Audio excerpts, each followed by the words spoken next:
it's Olivia. Welcome back to my channel, Olivia's Grad School Vlogs, where I like to share my experience as a media effects graduate student here at Penn State. It is my last semester, and so I am creating a little series to talk about some of the things going on in your last year as a PhD student. You hear noises, it's my dog trying to find more treats in her puzzle toy, but there are not more treats. Anyway, in my last video I did an overview of what the academic job market is like and the process of that. Today I'm going to talk specifically about what kinds of application materials you are going to be asked to submit with your applications. I'm in mass communications, so this might be just a mass communications thing, I have no idea. So if you're in humanities or STEM, take it with a grain of salt. I'll also say, please ask your advisor questions about this stuff. Ask people in your cohort who have gone through this process or who have graduated already. This is just to be a starting point. And I do not currently do reviews, like personal reviews of people's statements or CVs or cover letters or anything like that. So please don't ask me to do that. Alrighty, so common application materials for the academic job market. Every school is going to require you submit a cover letter, a CV, and at least 3 contacts for references. Why don't we start with those? Your cover letter is going to be a 2-page single-spaced statement letter that basically introduces yourself and is tailored to the program. So you're gonna say, here are my qualifications, here is why these qualifications and these experience make me a perfect fit for this position, your department, and your school. There are definitely chunks of this that will be kept the same as you're applying from place to place, but there's quite a bit of personalization involved. I'm gonna broadly tell you what kinds of specific chunks or sections I talk about in mine. So the greeting and the first paragraph is going to be completely tailored to this institution, right? So you're going to say, Dear S. Shyam Sundar, or whoever the head of the search committee is. You're then going to introduce yourself, say what degree program you're in, at what school, what your anticipated graduation date is, and what is the position that you are applying for. Also name the school as well. So for example, Dear S. Shyam Sundar, I am writing to apply to the assistant professor in communication position in the Belisario College of Communications. My name is Olivia Reed, and I am earning my PhD in mass communications with an anticipated defense date of February 2023. I believe my research, teaching, and service interests and experiences make me a good fit for this role. I'm trying to remember what my cover letter says. Now, the rest of the sections, probably where you arrange them is going to vary based on the position. But some of the sections that I have are a paragraph on diversity, equity, and inclusion and how I incorporate that into my classroom. I have a paragraph about my research interests, and then I specifically name a couple of projects or give like a sentence about what it is. So like, for example, an experiment, testing, blah, blah, blah. I then have a paragraph talking about my dissertation specifically and where I'm at in the dissertation process. Honestly, the bulk of my cover letters have then been talking about what classes in their department I can teach. So I'll say, at Penn State, I have taught quantitative research methods. This is the equivalent of UC Davis's Psych 41 Intro to Quantitative Research Methods. So that usually takes about 2 paragraphs for me. In the final conclusion paragraph is where I usually just put a sentence or 2 about the service that I've done. So for example, I'm on our basically student council of the graduate students in my college. I've also served as a reviewer for our various annual conferences and organizations. If you have any mentorship experience, you can also put it in there as well. Now, typically this leaves about 1 paragraph left, and this will depend on what the specific job advertisement said. So for example, if it talks a lot about how this is an interdisciplinary position, we're really hoping this researcher can form relationships and collaborations across various departments, then I would create a paragraph that talks about how my research draws from advertising, psychology, PR, etc.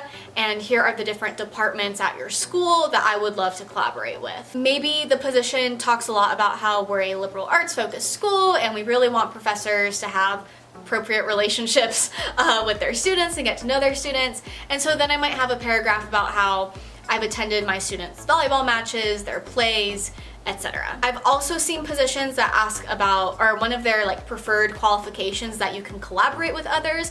So we have examples in both teaching and research that I have collaborated with people and what the outcome of that was. So as you can probably tell, a lot of this, it's like once you write it once, you have it, and then you're just kind of switching in and out some different personalized things. The cover letter is the thing that personally takes me the most time to tailor to the position. This is what takes me half a day or more to tailor. The reason for this is you're gonna wanna look at the department, how it's organized, what classes they have, what existing research lab groups they have. Is it an entire college, like the Belisario College of Communications, or is it one department that's housed within a liberal arts kind of school? You also want to find out if this is undergrad only, if there's master's students, if there's PhD students, and what your role might be with that. Are you expected to teach graduate classes and to advise them, or is this role undergrad only? And I typically look up some of the demographic information about students, so I can mention that in my diversity section. So that's the cover letter. The next one's super simple, your CV, which is the academic version of a resume. This is where you're going to say your research or teaching interest, or you can make it broad and just say areas of interest. You list the dates and the institutions where you've gotten your degrees, and any publications, things in review, classes you've taught, awards you've won, and any skills that you have. What I recommend for this is ask your advisor and your committee members if they would be willing to send you their CVs. Look at them, see what you like about each one, and format yours based off of theirs. I don't know if this stuff is different if you're in like psych versus neuroscience versus mathematics, so I'm not going to share my website on the faculty page. There's often a section where you can like see or download their CV, so there are plenty of these out there that you can look at. I don't typically revise this based on the school. I would say only if it's like, if I just applied to a public relations one and now I'm applying to computer mediated communication, I might just switch around my areas of interest. Next, you'll typically be asked to have 3, sometimes 4 contact information for references who can talk about you. Typically this will be your advisor and committee members, or it might be someone who maybe work in their lab group or they've been a mentor of some other sort for you. 10 or 11 out of the 13 of my applications have only asked for their contact information, but there have been 2 applications that actually asked for a letter of recommendation up front. So keep that in mind and just be open and honest with them. If you're saying, hey, as you know, I'm starting the academic job process, we've worked together on X, Y, and Z, I think you would be a really great reference for me, would you be willing to serve as a reference? And then if you know that an application is coming up that requires a reference letter, give them a heads up. I had to do that recently with one where I was like, hey, I'm applying to such and such position. The due date is X. I have no idea if your letter is going to be required to be submitted that day or if there's an extension for that, but just letting you know the job posting does say a letter will be required. Typically, if they have already agreed to be your contact of reference, they don't mind writing this letter. Okay, so those are the 3 major application materials that are always going to be requested, but there are a few more that I have submitted most of the time. So the other common application materials are going to be your teaching statement or teaching philosophy, your diversity statement, evidence of teaching effectiveness, and depending on what types of jobs you're applying for, a research statement. At the end, I'll also give some honorable mentions to some where it was like, I've had to fill that out once, but I haven't for any other school. Anyway, your teaching philosophy and diversity statement, hopefully this is something that you can have people at your school help you craft a bit. So for example, at Penn State, we have the Schreier Institute of Teaching Excellence. They put on workshops for these kinds of things. And so I was able to work on basically like tutors. There, I was able to send them my draft and they came back with me with feedback, sent it again, they said looks good, and that was that. Your teaching philosophy is essentially how you approach learning, how you approach teaching. Now, in addition to the big picture, abstract, oh, I believe in active learning and I believe in Bloom's taxonomy where we get to those higher levels, you also need to say specific instances where you have implemented this into the classroom. You want to provide evidence that, hey, active learning is really important to me.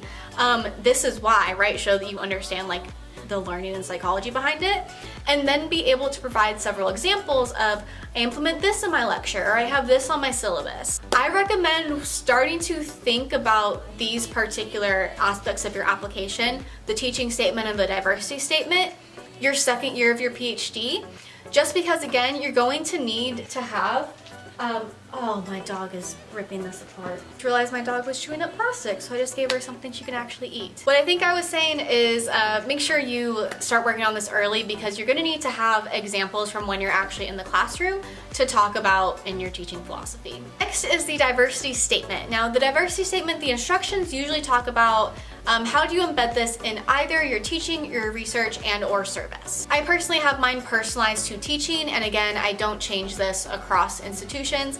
I change 2 lines, and I'll tell you what they are in a second. Basically, in the diversity statement, again, you want to show what are the kind of big picture, abstract things that are important to you, and then what are the specific examples of evidence that show that, hey, I've actually implemented this. For example, in order to have an inclusive environment, one thing that's really important to me is learning all of my students' names and greeting them and saying goodbye to them by name every single class period. I also promote inclusiveness with little things like making sure on the PowerPoint clip art there are people of color, people of different abilities, like someone in a wheelchair versus someone standing, etc. You can also talk about maybe how you tailor your assignments a specific way in order to promote a diverse and equitable environment. Maybe you want to focus this on your research instead, and you can talk about maybe the populations that you study or how you go about ethical practices. I told you there's one thing I changed in my diversity statement. It's usually the last 2 sentences. The first thing I do is I look up the student to teacher ratio at the institution,